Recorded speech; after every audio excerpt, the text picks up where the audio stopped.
I've got a very limited budget. What's the advice that you would give them in less than 5 minutes?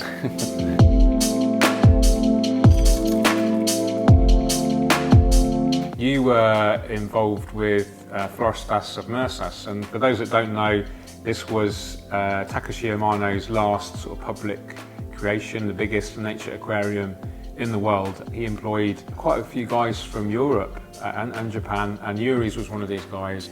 And it's 40-meter long aquarium, 160,000 litres. And I just want to ask you a few questions about that, because you were heavily involved with it.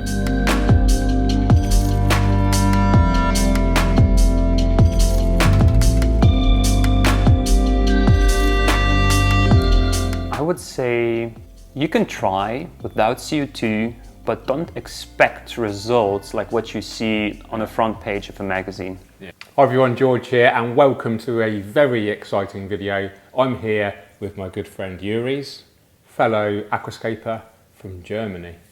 I'm in his home. Thank you for hosting me the last couple of days. Welcome. Quite grateful to be able to come over here during this coronavirus pandemic. So fingers crossed everyone at home is not suffering and their loved ones are all okay as well.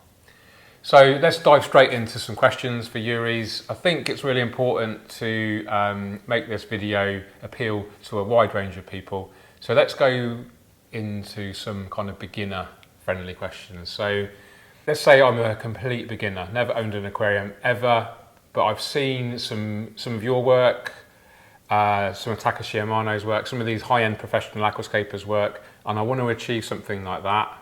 I've got a very limited budget. What's the advice that you would give them in less than 5 minutes? I definitely would say like size matters in this situation. Yeah. Just don't go for a too big tank. So I would say go for a small aquarium. Okay. Don't go too small, don't go nano. I think like something like 45, 60 centimeters would be ideal, because all the equipment for that size of the aquarium, and specifically the light, is going to save a lot of your budget. And also the bigger the tank, the more you need of everything. Yeah. On really large tanks, like a 120 and above centimeters, you need 2 filters. So just stay with 1 filter. On a small aquarium, you can maybe even save on the heater. You don't need a thermal filter, so you can go with just a basic filter. You need more substrate, you need more hardscape, you need more plants, more everything. So just stay small, go with a 60 centimeter aquarium, and that should help stay on the budget. So that's the kind of the hardware side of things. How about the intimidation, like the kind of overwhelming, like where do I start with the aquascape? You know, they look so detailed. There's all these different plants in there. How do I know where to start? Is there books? Is there internet? What's the best sort of resources to use to help with this sort of thing? I think there is a lot of information nowadays, like little step back or throwback. I remember when I started out, forums were a thing back then. Yeah, message boards, forums, before Facebook. And nowadays you have still the forums, you have social media, Facebook, Instagram, you have YouTube, you have magazines, you have all kind of stuff, podcasts, information all over the place. You have so many people, kind of sharing the knowledge all over. Yeah. So you can easily get distracted also by too many different sort of opinions. Yes. I'm not saying they're wrong, but it's like having too many chefs in the kitchen. I would definitely say pick one and stick with it for at least some time. Yeah. So, and ideally get a mentor. I don't mean people to reach out to one of us. We are quite busy. Yeah. There are a lot of people who are quite active on social media, also on YouTube, who happily reply to all the comments and everything. But you don't have to have this one-on-one conversation. I think both of us, you and I, we have tutorial videos on our YouTube channels. Yeah. Where someone can just watch one of those videos and follow all the advice from beginning till the end. You just mentioned the Scapers Lounge workshop. Yeah. This is a beginning to the end tutorial, basically the hardware to choose, what to look for, what is good, what is not so good, the substrate, how to use it, what is good, pros and cons, different types, how to arrange the hardscape, rule of thirds, golden rule ratio, all these things. It's all in there. So basically take something like this as a master plan and try to follow it as good as possible, and just stick to, like, let's say you are the mentor, so someone chooses to follow your advice, he should really follow all of your advice. Not to say, like, regarding filter, I'm listening to George, but when it comes to water treatment, I listen to Yuri's, because you and I, we are, like, you know, kind of different. You use tap water, I use RO. Both works, you know, but the advice you give is for your situation with tap water. The advice I give is for someone ideally using RO water. And just stick to one. I think that's a really information source. I think that's a really good point. So just to reiterate what you're saying and summarize it, if you're a complete beginner, it's so overwhelming. Find one person that's credible, that knows what they're talking about. Hopefully they're accessible and supportive, and just stick with their method, because the danger is, especially with beginners, they just cherry pick.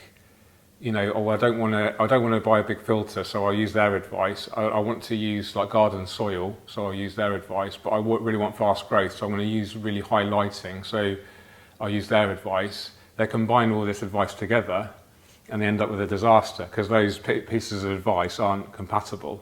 Exactly. So just stick with that one kind of, that methodology, that technique for that one person. Okay, I think that's great advice. Budgets are always a consideration for beginners. What can people do to kind of, we tend to use higher end equipment because we're in a privileged position where, you know, we're supported by companies and brands and things. Obviously a beginner isn't going to be in that position. So what can they do to still achieve a good result, but not spend too much money? I don't know, we talked about buying smaller stuff, but is there other options as well that they can? Second-hand. Used stuff like eBay, maybe? Yeah, eBay, forums on Facebook. There is a lot of, like, trading and, you know, like the marketplace. Facebook groups, Yeah, I think it's even a thing, a Facebook marketplace. I never use it myself, but I think it's similar to eBay somehow. Okay. Is there anything that you wouldn't buy secondhand? I wouldn't buy used substrate. No, okay. So I would always go for fresh substrate. That's would be my recommendation. Other than that, you know, just I think everything else is fine as long as it's working and, you know, and it looks good. You know, it's in good condition. Ideally, it has some remaining warranty. That would be ideal situation. Choose the style of the layout that you want. A certain style can be more expensive than a different style. So, for example, if you go for Iwagumi, all you need is just a handful of large rocks. So let's take the 60 centimeter as an example. So I think for a 60 centimeter tank, all you need is basically 10 to 15 kilograms of rock, if they are the exact rocks that you need. Another advice, like right here, find a supplier, ideally a local supplier who has a good selection of hardscape with a dojo, which is like a sandbox. So you can kind of pre-select your hardscape. You don't have to buy more than you need. So there you can save again. And for the Iwagumi, as an example, carpeting plants, they grow so fast. You've done it before, the one pot Iwagumi. It's perfect example. Just use one single pot to plant an entire tank. You can, you know, just do maybe even a dry start, so you have like unlimited time for everything to grow in, and you don't run into any algae issues because you have very little biomass, because of the dry starts you have a full carpet before you put water in for the first time.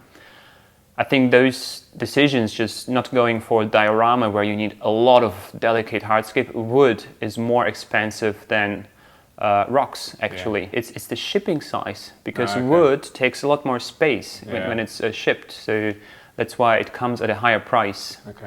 And also the plants. If you do, you know, some sort of a forest diorama, you need a lot of mosses, you need a lot of epiphytes, a lot of bucephalandras. Those are the expensive plants. And if you go for the easy plants, you know, like just a carpeting plant, they're cheaper as well. So just choosing the right plants. Easy plants are more likely to, you're more likely to have success with easy plants. So don't go for the advanced plants if it's your first tank, because then you're likely maybe to lose some of them because you don't have the right conditions yet, you don't do the right maintenance for them. Keep it simple.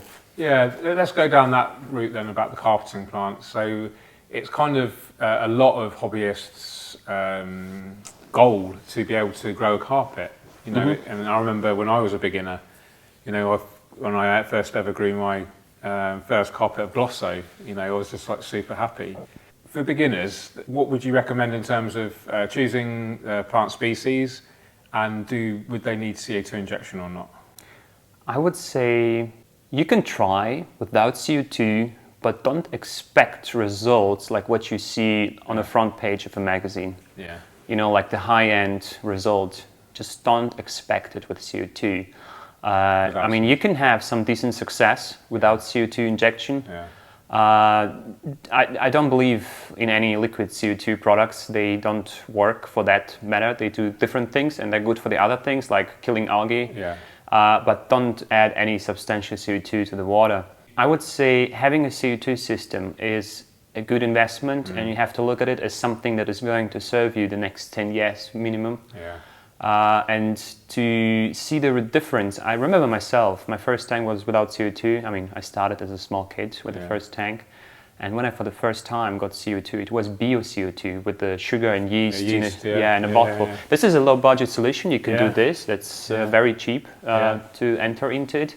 And you can take it to, like level 1000, having like several bottles connected. And you always change like a few of them, never all of them, so you have some sort of a stable yeast CO2 production going on. I did this.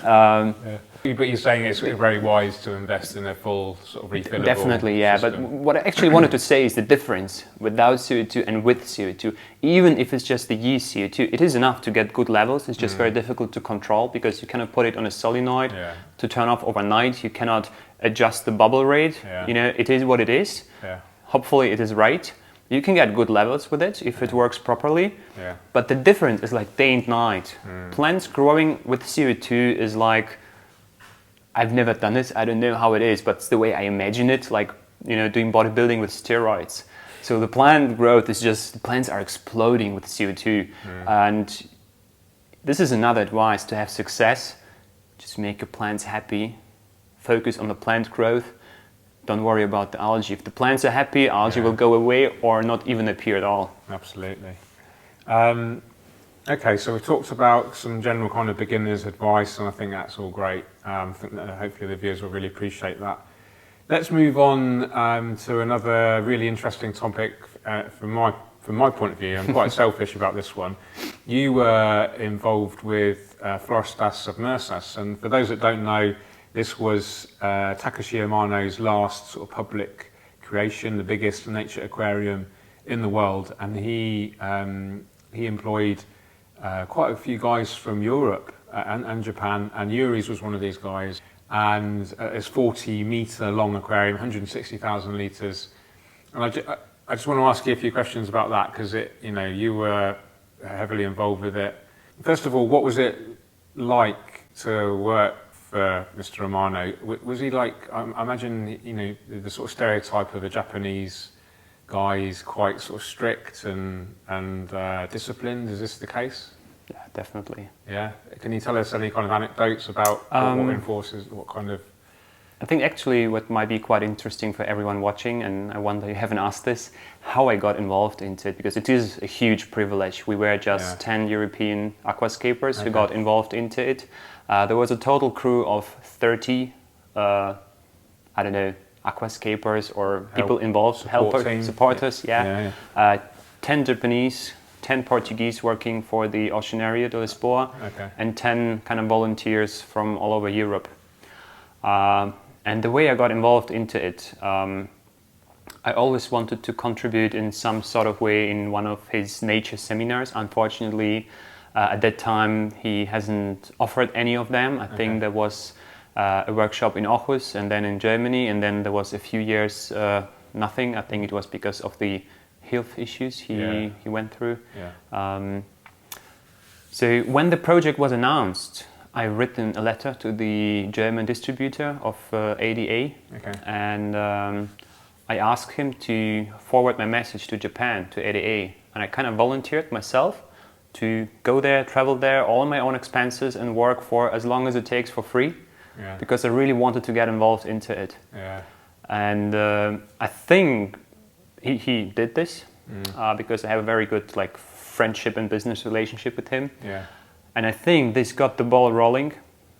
I think the I don't want to take the credit for this, but I think, or I assume that they thought, hey, that might be a good idea to get some professionals involved because they know what to do. They do it on a daily basis. Also, they will help to spread the word about the project. So after that, they invited mainly the AD distributors from Europe, and I was one of the few guys there who wasn't a distributor. So maybe that was the privilege that I got for being the first one to reach out to volunteer to offer my help. And it was actually my birthday when I traveled to Lisbon. Wow. And on my birthday, I was at the Frankfurt airport and I met the Japanese. We had the same flight from Frankfurt to Lisbon. It was like a birthday gift, and it was like completely unreal. Wow. You see this man on images. He was the person who got me into the hobby, his work. I've been following every step. Back then, there wasn't such a coverage on YouTube and social media. I was soaking up every piece of content I could find, every piece of print in the magazine or in the internet. I was collecting everything in folders back then using PC, I think. No, I was already in the Mac. And I was having folders with all information about ADA and Amano. I was collecting information like crazy, like really like a fan. It was really unreal to get there. So did you meet Amano in the airport in Frankfurt? Yeah, the entire Japanese crew. Wow. And I was really shy to go over and to say hi to them, like introduce myself. I was shaking. And I went there and introduced myself in a very shy way, like, hi, I'm Juris. I'm part of the. I'm going to help you in Lisbon. Oh, and they were very friendly. I was very surprised, and actually I couldn't still believe. Even at that moment, I arrived in Lisbon. I met the other German guy over there. He had a different flight. We went to the hotel. The next day, first day, we met at the ocean area, like on the outside. And when we went inside and we saw the tank for the first time, this is when I really realized it's happening. It's really happening, because I thought it's going to be cancelled last minute for whatever reason. Like they're gonna say no, you're not worth it. You're not good enough. Just go home. Who are you?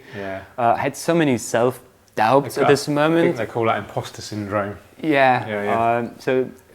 And then being there, seeing this tank in person, I knew, oh my God, this is a life-changing experience. And probably like in many, many years' time in the future, I'm going to annoy my kids or grandkids, telling them the story. I'm starting to shake right now. The memories are coming back. But what you just mentioned, him being, typical strict. So I would say every day.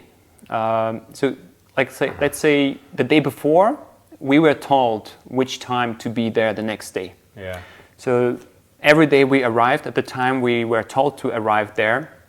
First of all, we had like a meeting where we have been introduced to today's tasks, and we were divided into groups.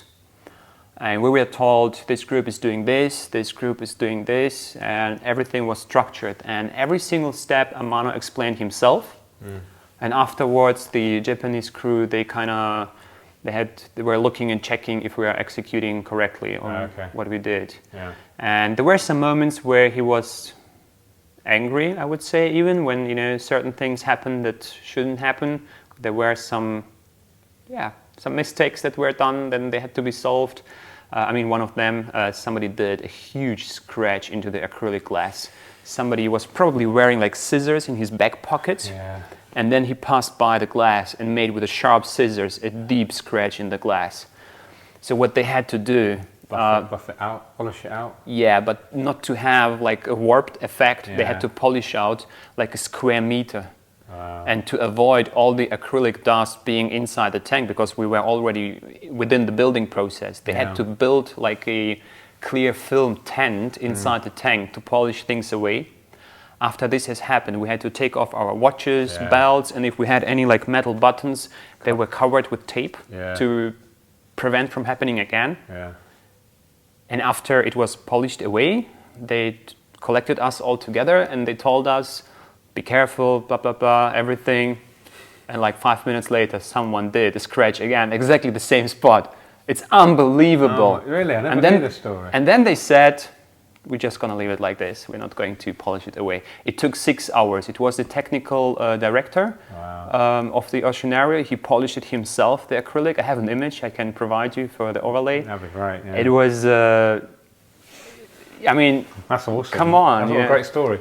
But other than that, that was, one of the serious and, like very strict moments when Amano was like, not good.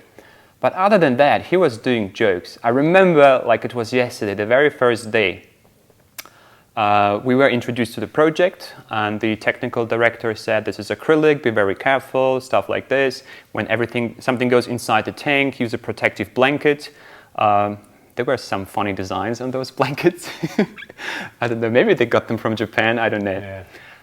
And then Amano introduced us to, they were like sticks with the color markings on them. They were yellow and red ones. And he told us, do you know soccer? You know the yellow card and the red card? So I have yellow stick and the red stick. If you do a mistake once, you get the yellow card. If you do a mistake twice, you get the red card and you can go home.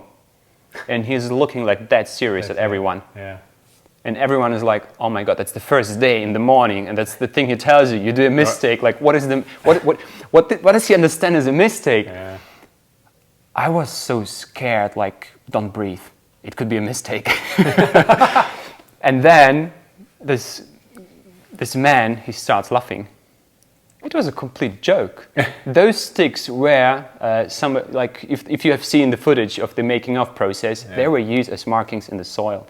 There was no red card, yellow card system. That's funny. So he was joking on one side, but he was dead serious on the other side when things had to be done. Yeah. So I think the viewers would be really interested in knowing a few kind of stats about the tank. I mean, we know how long it is, 40 meters, 120 feet. 160,000 litres. Things like the lighting. Do you know the lighting spec? Is it 1,000 watt? I have all written down. I've been writing a diary every day. I've been there taking notes. Okay.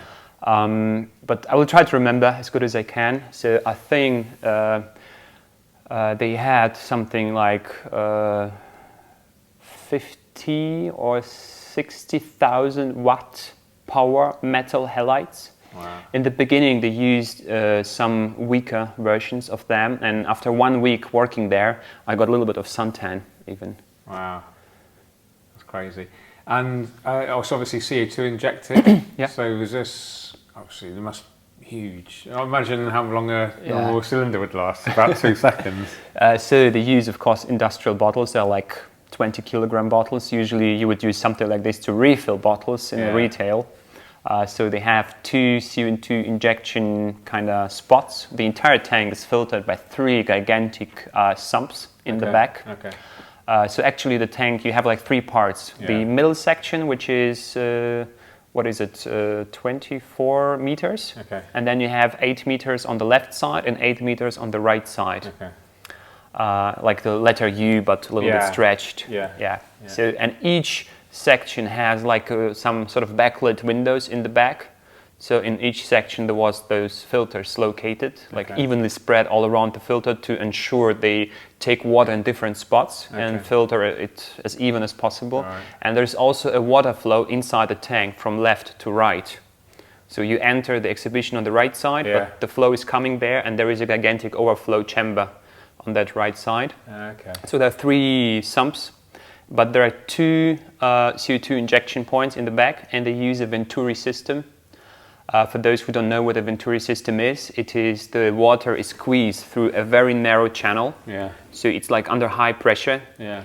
At this point, CO2 is injected into the water, and after that narrow section, the water expands and kind of soaks up the CO2. Okay. It's the same technique is used in protein skimmers for marine tanks. Wow, this way they dissolve a lot of oxygen in the water. Okay. And this way they can dissolve literally unlimited CO2, like not unlimited, but a high amount, very efficient, and everything is controlled by computers. Yeah. And what about the how much aqua soil? Do you know how much aqua soil is used? Yeah, they used, I think, approximately, was it 4.5 or 8,000 liters soil? Wow. Something like that. Like yeah, it's crazy. I don't remember the exact number, but it's either 4 or 8,000 liters. Did it come in the regular Amazonia bags? Yeah, it arrived the entire pallet. And there is a very funny story to it. I guess you want to hear it. Yeah, sure. So, like, first day, it was the roots, the main pieces of roots went inside. Yeah.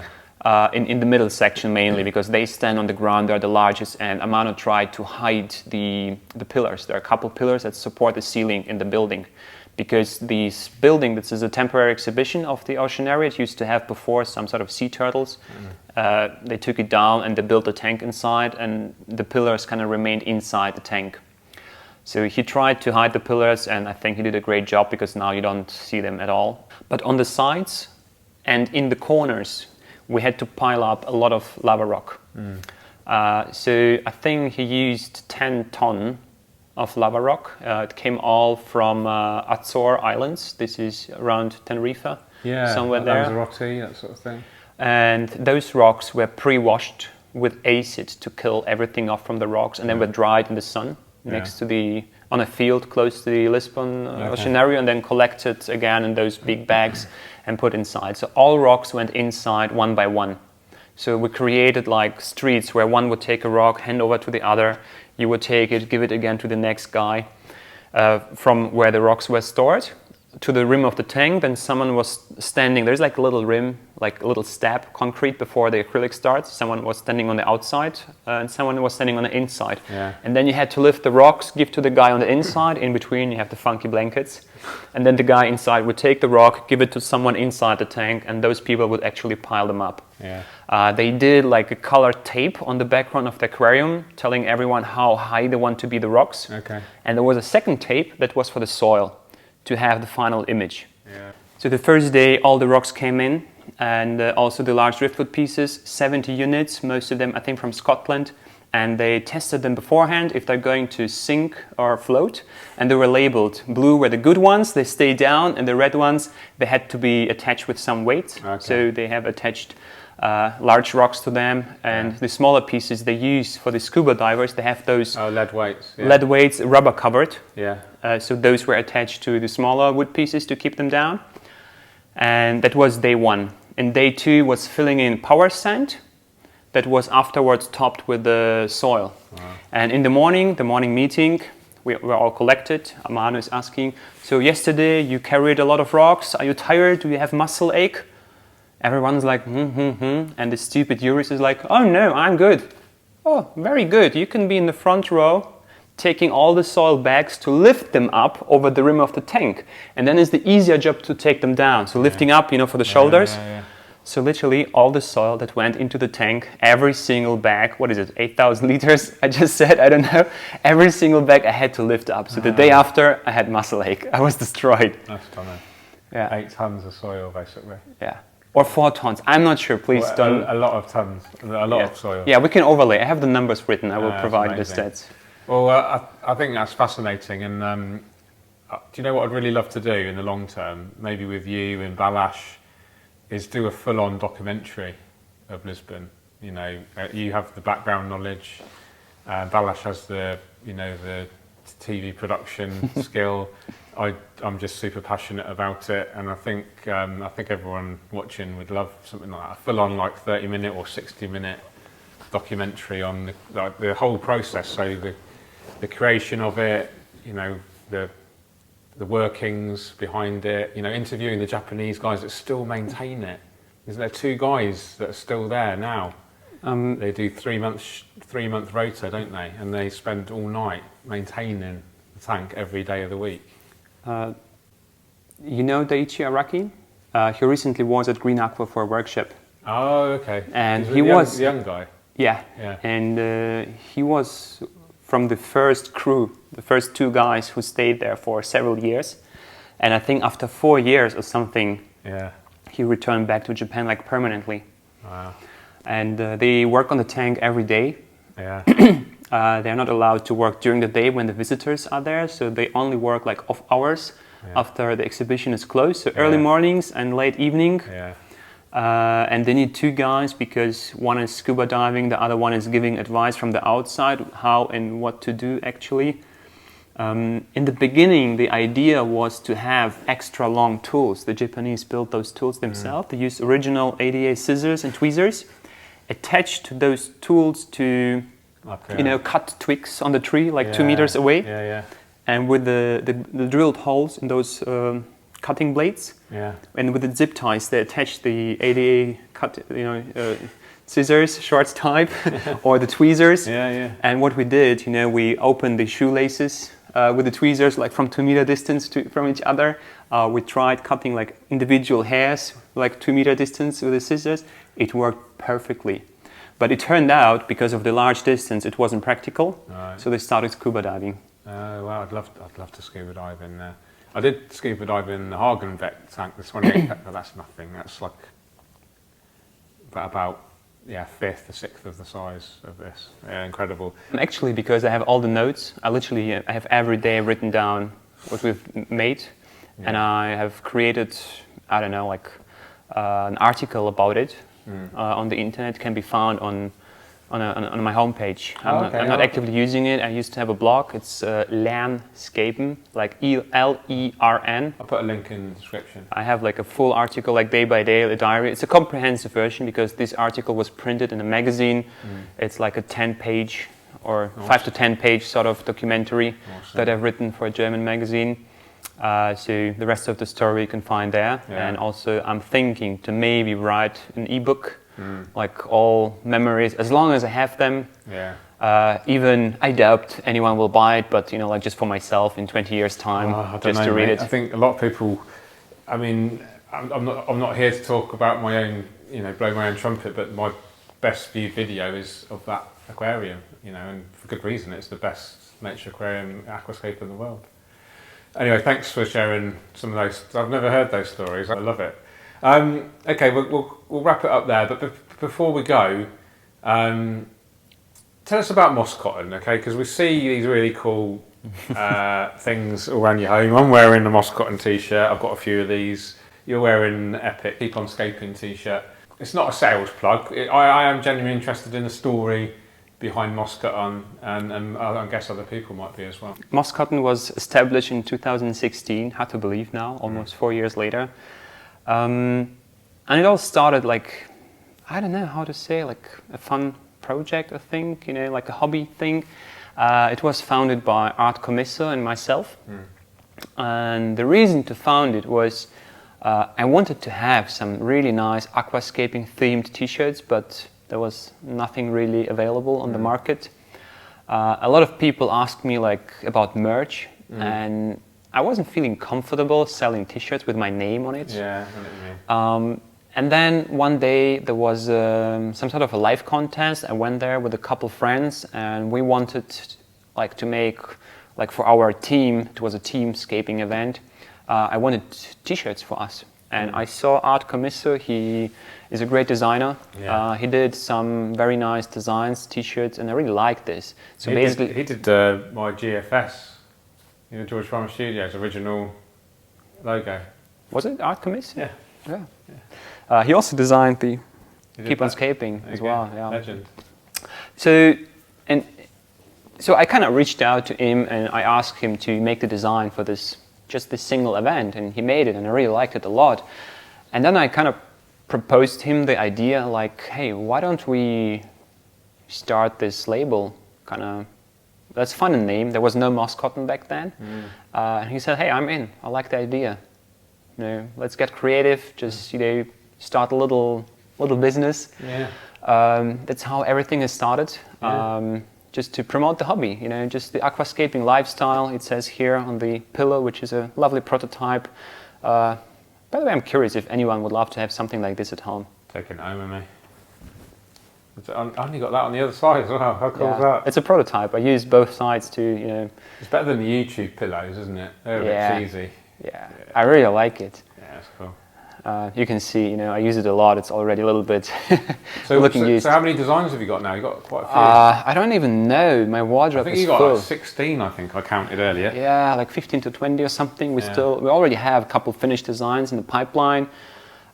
Just a little bit of lack of time to introduce new designs. So you got t-shirts, hats? T-shirts, hats, Yeah, like officially that's it for now. I think you should do mugs. Yeah. I'd buy a mug. Yeah, I mean, I would love to know everyone watching this video, like what kind of stuff they would want. Just drop in the comments. What do you want Moss to produce? So the pillow, I think it's definitely coming. I really like it. It was a trial. I really liked it. There are beach towels that I made. Wow. I think you would love to see it. It's really cool. Yeah. And you wear, this is no joke, he only wears moss cotton t-shirts. Yeah. You don't actually own them. You've actually he's chucked all his normal clothes away.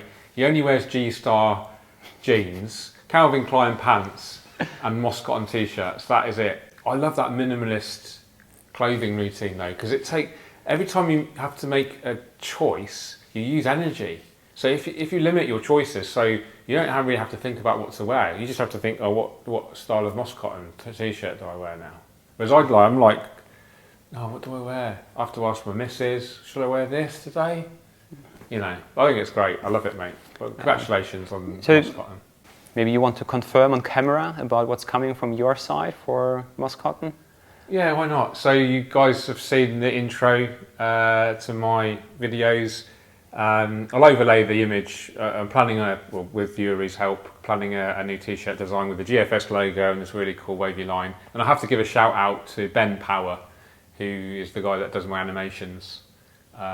Yeah, really good. I really like him. Yeah, he's a really good guy actually. I've never actually met him.